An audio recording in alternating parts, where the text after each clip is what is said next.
दोस्तों, जब भी भारत और पाकिस्तान का नाम लिया जाता है तो सबसे पहले दिमाग में आता है रिश्ते, इतिहास और संघर्ष।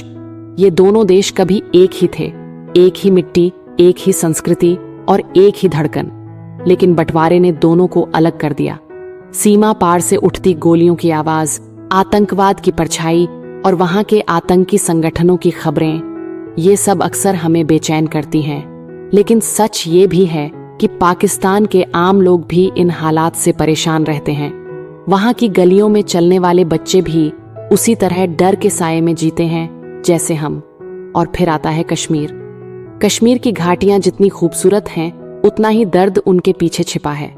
3 बड़ी जंगें हो चुकी हैं इस मसले पर, और आज भी LOC पर तैनात जवान हर पल अपनी जान दांव पर लगाकर खड़े रहते हैं। कभी गोलियों की गूंज, कभी बातचीत की कोशिशें, ये सिलसिला कभी खत्म नहीं होता।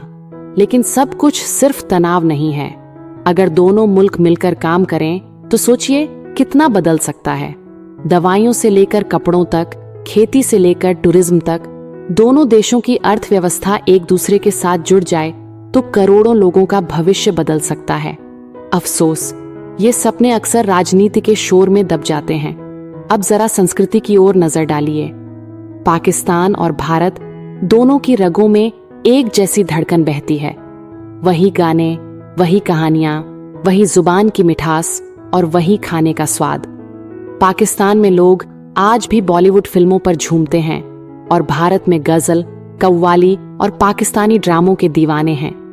असल में दोनों देशों के दिल एक दूसरे से बहुत दूर भी नहीं हैं। लेकिन जब राजनीति की बात आती है तो तस्वीर बदल जाती है। पाकिस्तान का लोकतंत्र कई बार हिलता डुलता नजर आता है।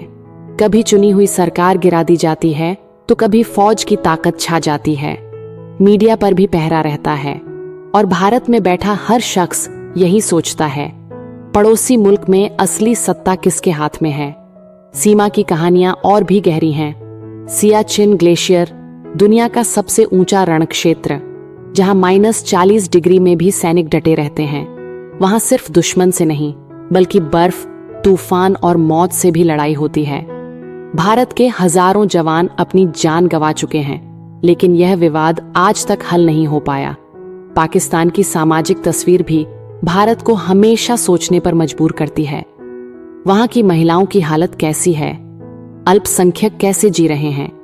शिक्षा और रोजगार के मौके कितने हैं? कभी उम्मीद की खबरें आती हैं, जैसे लड़कियां पढ़ाई में नए कीर्तिमान बना रही हैं, और कभी डराने वाली बातें, जबरन धर्म परिवर्तन या कट्टरपंथ की। आज सोशल मीडिया ने भी दोनों देशों को करीब ला दिया है। भारत में बैठा कोई लड़का आसानी से पाकिस्तान की किसी लड़की से दोस्ती कर सकता है। फेसबुक, इंस्टाग्राम, यूट्यूब, इन सब ने रिश्तों को नया रंग दिया है। कभी लड़ाई, कभी मजाक और कभी दिल से दिल की बात। मीडिया अक्सर तल्ख तस्वीर दिखाता है, लेकिन सोशल मीडिया पर हमें इंसानियत की झलक भी दिखती है।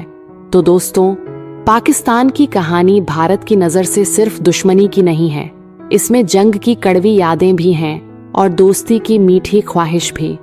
डर भी है, उम्मीद भी है। सच यही है कि चाहे हालात कैसे भी हों, भारत और पाकिस्तान एक दूसरे को नजरअंदाज नहीं कर सकते। और यही इस रिश्ते की सबसे बड़ी सच्चाई है।